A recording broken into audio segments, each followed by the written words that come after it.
This free step-by-step video comes to you directly from Haynes, creators of the world's best repair manuals. Fix your car or truck the right way with our accurate and reliable information at your side. You can complete more than 200 jobs on this vehicle when you purchase the complete online manual at Haynes.com.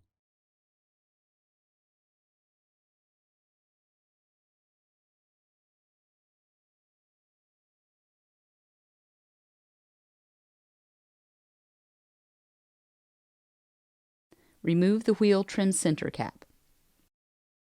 Loosen the drive axle hub nut with the vehicle resting on its wheels. Loosen the front wheel lug nuts. Chock the rear wheels. Then jack up the front of the car and support it on jack stands.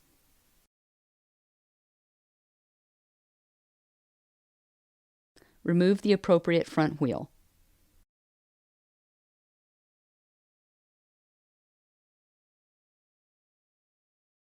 Remove the drive axle hub nut from the axle and discard it.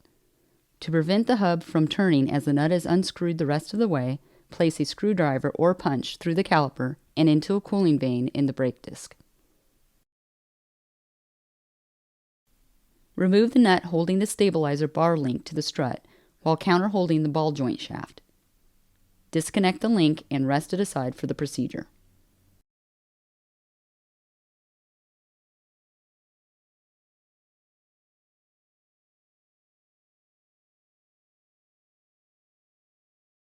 Remove the upper and lower brake caliper mounting bracket bolts.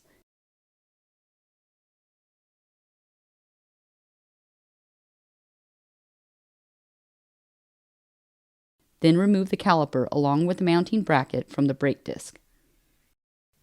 Hang the caliper safely out of the way and avoid putting any strain on the brake hose.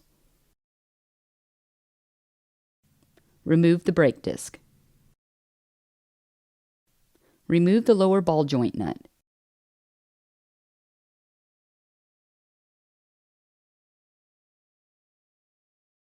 Separate the steering knuckle ball joint from the control arm with the ball joint separator tool.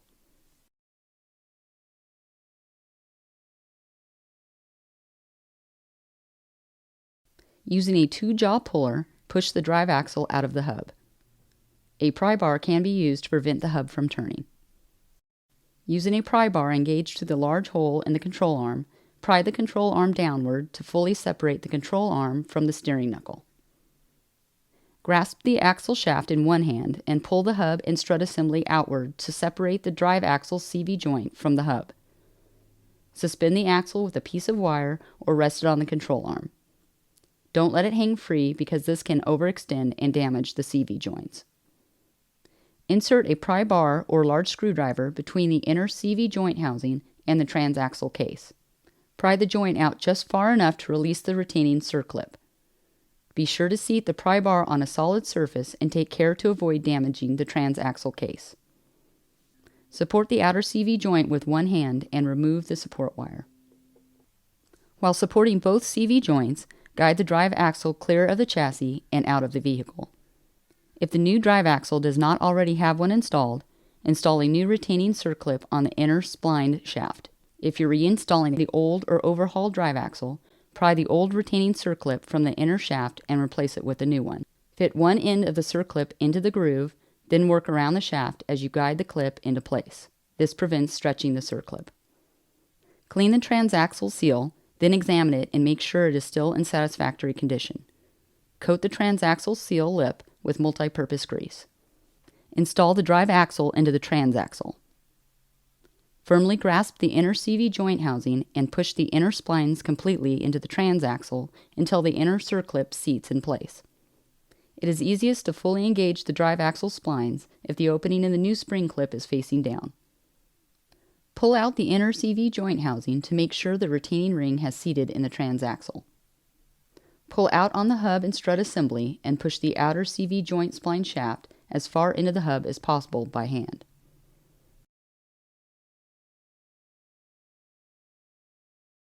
Install the washer and thread a new drive axle hub nut as far as possible by hand.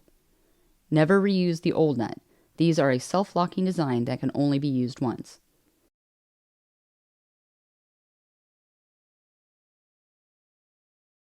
Pry down on the lower control arm, align the lower ball joint stud with the mounting hole in the control arm, then slowly ease tension on the pry bar as you guide the ball joint into position. Install and tighten the ball joint nut to the specified torque setting.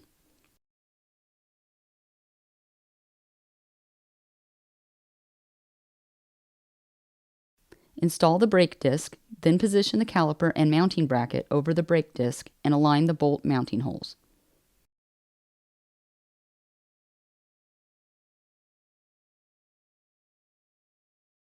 Install the upper and lower caliper mounting bracket bolts and tighten them to the specified torque setting.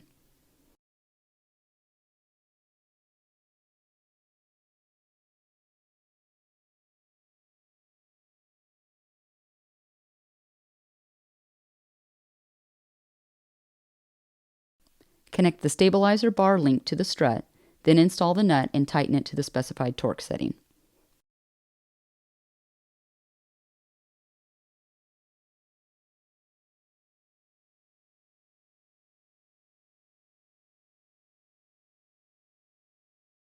Prevent the hub from turning by inserting a screwdriver or punch through a brake disc cooling vane while tightening the drive axle hub nut securely. Delay tightening the nut to the final torque setting until the vehicle is resting on the ground. Install the front wheel and lug nuts.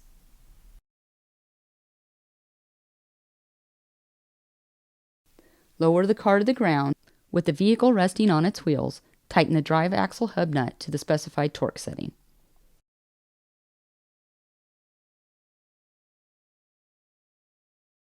Tighten the wheel lug nuts to the specified torque setting.